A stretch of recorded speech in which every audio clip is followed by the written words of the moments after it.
Hi, I'm Chris Wardlaw with Auto by Tel, and today we're here to review one of my favorite people movers, the 2013 Honda Pilot. Now, most people prefer SUVs to minivans, even though they can't carry as much cargo or as many people as a minivan can. The thing is, the Honda Pilot comes close. Now, this is an 8-passenger, 3-row, mid-size crossover SUV. It's offered in 4 different trim levels, ranging in price from $30,000 to $42,000. Front-wheel drive is standard, all-wheel drive is optional.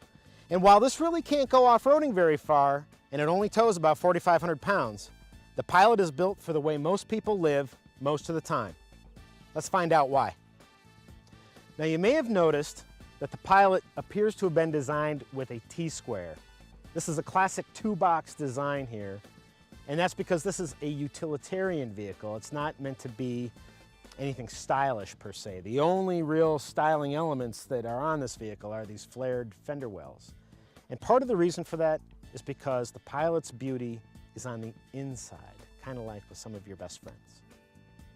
Now, deep within the Pilot's protruding nose is a 3.5 liter V6, makes 250 horsepower, not a lot more torque than that.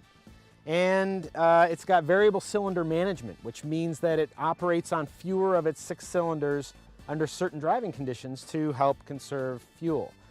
Now, the 4-wheel drive model is rated 17 miles per gallon in the city and 24 miles per gallon on the highway. I got about 19, and that included trips to Las Vegas, Santa Barbara, Disneyland. I mean, I went all over the place in this thing. I only got 19. And that's because I usually had at least 6 people in the car, or a full cargo area, or both. You'll probably do better if you spend as much time on the highway as I did. The engine is rated to tow 2,000 pounds if you've got front-wheel drive, 4,500 pounds if you get all-wheel drive. Now, one of our favorite things about the Pilot is that it has this flip-up rear window, which allows you to carry longer items, you know, like maybe a surfboard or, I don't know, some new molding for the house. Also helps you stack things to the ceiling when you're taking a long trip. Without this kind of a window, the potential exists for things to just fall right out when you open the tailgate, and you know, that's no good. In fact, I don't think my wife would like very much that I'm treating her luggage that way. Matches my shirt. Another thing I really like about this, being the father of 2 young kids, is that my compact stroller rolls right in, plenty of room for the tailgate to close. Also, I can just toss it in just like that. No problem at all. Now, Honda says the Pilot will hold 18 cubic feet behind the 3rd row seat. You fold the 3rd row seat down, you got 47.7 cubic feet to deal with. Fold both rows of seats down, and the Pilot carries 87 cubic feet of cargo.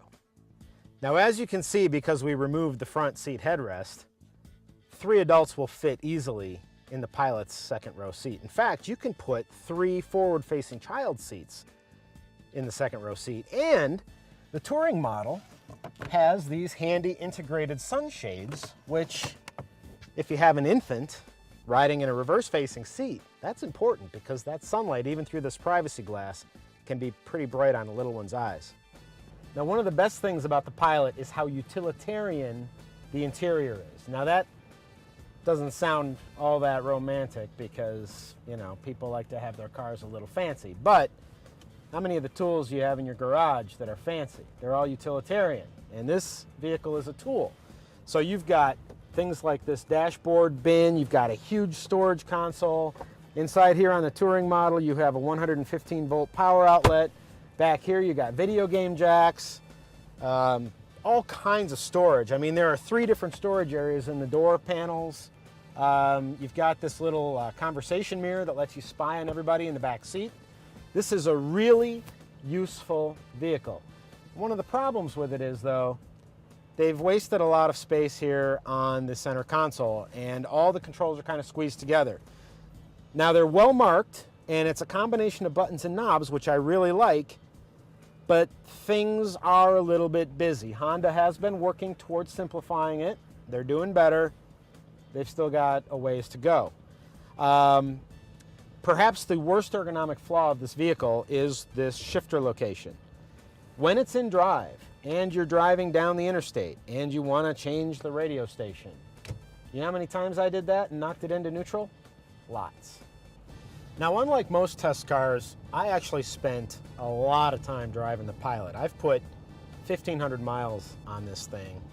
Had family visiting from out of town, we loaded it up, we went to Las Vegas, we drove all over the place. And so I've learned a lot about this particular vehicle, especially its driving dynamics when it's full of people and cargo.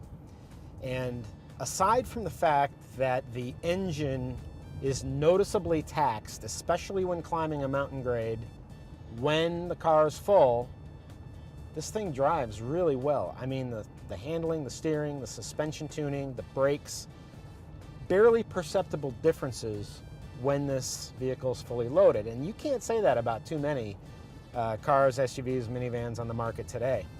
Now, the Honda Pilot might not be the best looking vehicle on the road, especially in this brown color, but it is incredibly practical for families large and small. And while I do wish it got better fuel economy, and it would be nice if it offered modern safety features like blind spot information system or a lane departure warning system, the fact is this is a safe SUV, it's an affordable SUV, it's an incredibly practical SUV, and it's a comfortable SUV. It might just be the best minivan substitute you can buy. For Auto by Tel, I'm Chris Wardlaw, and I'll see you around the next bend in the road.